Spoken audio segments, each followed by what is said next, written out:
تو دوران خطاب ہی میں تم لوگوں سے تھوڑی سی خیرات مانگنا چاہتا ہوں۔ اور میں نے سنا ہے آپ لوگ حضور کی آل سے بہت زیادہ محبت کرنے والے ہو، بہت زیادہ پیار کرتے ہو حضور کی آل سے، اور میں حضور کی آل سے ہوں۔ میں سید زادہ بڑی دور سے چل کر آیا ہوں، میں قوم کے نوجوانوں سے تھوڑی سی خیرات مانگنا چاہتا ہوں۔ اب آپ لوگوں نے توجہ کرنی ہے، توجہ رکھنی ہے کہ وہ کون سی خیرات ہے۔ جوانوں، میں تم سے تھوڑی سی خیرات مانگنا چاہتا ہوں۔ میرا دامن خالی پڑا ہے، میری جھولی خالی پڑی ہے، اس دامن میں، اس جھولی میں تھوڑی سی خیرات ڈال دو۔ میں دعائیں دیتا ہوا یہاں سے رخصت ہو جاؤں گا، پھر ہمیشہ کے لیے تمہیں دعائیں دیتا رہوں گا۔ پتہ نہیں پھر فرصت ملے نہ ملے، پھر وقت ملے نہ ملے، یہاں آؤں نہ آؤں، لیکن جاتے جاتے میں سید زادہ تم لوگوں سے تھوڑی سی خیرات مانگنا چاہتا ہوں۔ اور وہ خیرات پیسوں کی نہیں، وہ خیرات مال و دولت کی نہیں، اللہ کا دیا میرے پاس سب کچھ ہے، لیکن میں جوانوں سے تھوڑی سی خیرات مانگنا چاہتا ہوں۔ اور آج کا میرا بیان صرف میری قوم کے نوجوانوں کے لیے۔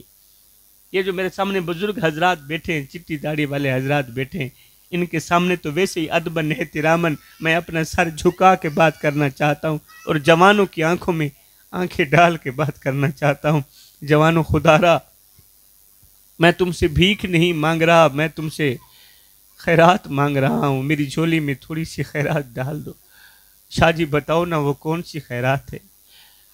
ہم تو حضور کی آل کے نام پر جان قربان کرنے کو تیار ہیں، اور یہ خیرات کیا چیز ہے؟ یہ خیرات تو کچھ بھی نہیں۔ آپ کھل کر بتائیں نا کون سی خیرات ہے جو آپ ہاتھ جوڑ کے مانگنا چاہتے ہیں۔ اب وہ خیرات دل کے کانوں سے سنیے گا میرے بھائیو۔ وہ خیرات یہ ہے کہ زمین سے لے کر آسمان تک گناہ کرنا میرا اللہ تمہیں معاف کر دے۔ ریت کے ذروں کے برابر گناہ کرنا میرا اللہ تمہیں معاف کر دے۔ درختوں کے پتوں کے برابر گناہ کرنا میرا اللہ تمہیں معاف کر دے۔ آسمان کے تاروں کے برابر گناہ کرنا میرا اللہ تمہیں معاف کر دے گا، معاف کر دے گا، معاف کر دے گا، کیونکہ میرے سونے محمد کا رب ہے ہی معاف کرنے والا۔ تو جب وہ ہے ہی معاف کرنے والا تو پھر ہمارے گناہوں کو کیوں نہیں معاف کرے گا؟ میں کہتا ہوں سب کچھ کرنا میرا اللہ تمہیں معاف کر دے گا جوانوں، مگر کبھی بھول کر بھی یہ ایک گناہ نہ کرنا، یہ ایک گناہ کبھی نہ کرنا میرے بھائیو۔ یہ ایک گناہ اتنا بڑا خطرناک گناہ ہے، اگر یہ ایک گناہ بار بار کرو گے تو یاد رکھنا تمہاری نماز قبول نہیں ہوگی، تمہارا روزہ قبول نہیں ہوگا، پھر تمہارا حج قبول نہیں ہوگا، پھر تمہاری نماز تہجد بھی تمہارے منہ پہ مار کے رکھ دی جائے گی۔ ویسے تو میرا اللہ فرماتا ہے زمین سے لے کر آسمان تک گناہوں سے بھر دے، میں رب جانوں تیرے گناہ جانے، بس ایک ہی توبہ کی مار ہے، مگر یہ ایک گناہ کبھی معاف نہیں کروں گا، یہ ایک گناہ کبھی معاف نہیں کروں گا۔ اب بس وہ گناہ جو ہے اتنا بڑا خطرناک گناہ ہے، بس قبلہ، بس اسی ایک گناہ سے توبہ کی خیرات مانگتا ہوں۔ پڑھے لکھے لوگ میرے سامنے بیٹھے ہیں اور میری خیرات کو سمجھے ہوں گے کہ میں کون سی خیرات مانگنا چاہتا ہوں، بس اسی ایک گناہ سے توبہ کی خیرات مانگتا ہوں۔ جوانوں، اسی ایک گناہ سے پکی توبہ کر لو، میں ایسے سمجھوں گا کہ تم لوگوں نے میری جھولی میں خیرات ڈال دی، اور میں یہاں سے دعائیں دیتا ہوا چلا جاؤں گا، پھر ہمیشہ کے لیے تمہیں دعائیں دیتا رہوں گا۔ شاہ جی بتاؤ نا وہ کون سا خطرناک گناہ ہے جو ہماری نمازیں قبول نہیں ہونے دیتا، جو ہماری دعائیں قبول نہیں ہونے دیتا؟ ہم مولویوں کے پاس جاتے ہیں، پیروں کے پاس جاتے ہیں، پیر جی دعا کرو، اللہ ہماری تو سنتا نہیں۔ وہ کیوں نہیں سنتا؟ اسی ایک گناہ کی وجہ سے نہیں سنتا۔ شاہ جی بتاؤ نا وہ کون سی خیرات ہے جو تم مانگنا چاہتے ہو؟ اب وقت آ گیا ہے خیرات دینے کا میرے بھائیو، اب وقت آ گیا ہے حضور کی آل کا دامن بھرنے کا میرے بھائیو۔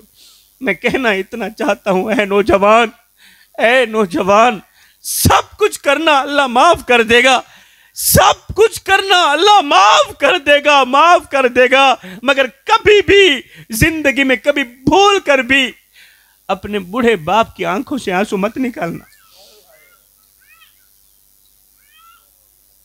سب کچھ کرنا میرا اللہ معاف کر دے گا، مگر کبھی بھی اپنے بوڑھے باپ کی آنکھوں سے آنسو مت نکالنا۔ اس مجمع کے اندر کتنے باپ ایسے بیٹھے ہیں جو آج بھی راتوں کی تنہائیوں میں اٹھ اٹھ کے روتے ہیں، راتوں کی تنہائیوں میں اٹھ اٹھ کے یہ تڑپتے ہیں بیچارے، ان کا دل بے چین رہتا ہے، ان کا دل بے قرار رہتا ہے، پوری پوری رات انہیں نیند نہیں آتی۔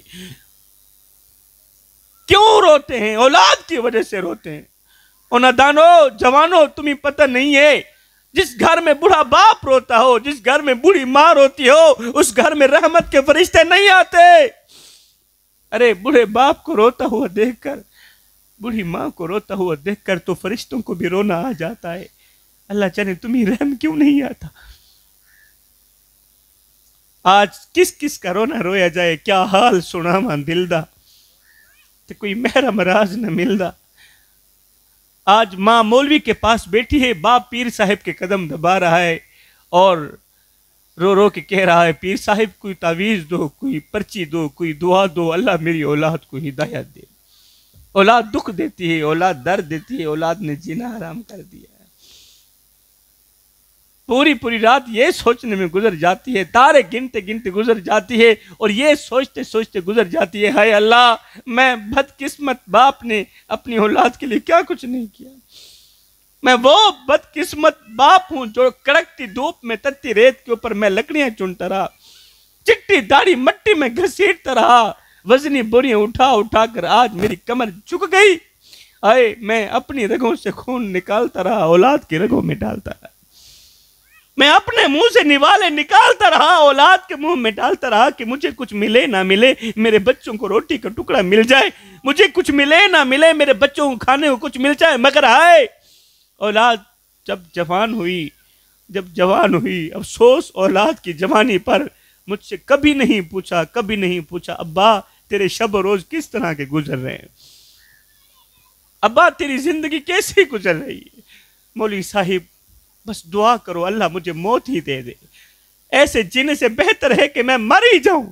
کیا لیکھاں وچ وچھوڑے رہ گئے، کسی نے کیا خوب درد لکھا تھا کہ لیکھاں وچ وچھوڑے رہ گئے، رو رو اتھرو تھوڑے رہ گئے، کسی بھی میرا حال نہ پوچھیا، ہاتھ بھی میرے جوڑے رہ گئے، پتر ہن تے آ جا ہن گل چلا، کیونکہ زندگی دے دن تھوڑے رہ گئے، لیکھاں وچ بھی چھوڑے رہ گئے، ہجر تیرا جے پانی منگے تے میں کھو نے نہ دے کیڑا، جی کر دے تینو کول بٹھا کے درد پرانے چھیڑا، لیو یار حوالے رب دے تے میلے 4 دن آندے، اس دن عید مبارک ہو سی جس دن پھر ملانگے۔ آج بیٹا یورپ میں بیٹھا ہے، بیٹا امریکہ میں ہے، دبئی میں ہے، وہ اپنی فیملی سے تو بات چیت کرتا ہے، اپنی بیوی بچوں سے بات کرتا ہے، اگر نہیں کرتا تو اپنے بوڑھے باپ سے بات نہیں کرتا، کیونکہ اسے بوڑھے باپ کی آواز اچھی نہیں لگتی، بوڑھے باپ کی بات اچھی نہیں لگتی، وہ بوڑھے باپ کی آواز کو زہر کی گولی سمجھتا ہے۔ آج وہ بوڑھے باپ سے نفرت کرنے لگا ہے، بوڑھے باپ سے اسے گھن آتی ہے۔ جس راستے سے بوڑھا باپ آ رہا ہو، آج کا بیٹا وہ راستہ چھوڑ دیتا ہے۔ اللہ اکبر۔ آج بیٹا یورپ میں ہے، وہ اپنی فیملی سے بات کرتا ہے لیکن نہیں کرتا، وہ اپنے باپ سے بات نہیں کرتا، مگر ہائے اللہ، بوڑھے باپ کے کان آج بھی بیٹے کی آواز سننے کے لیے ترس رہے ہیں، بوڑھے باپ کی آنکھیں آج بھی بیٹے کو دیکھنے کے لیے ترس رہے ہیں۔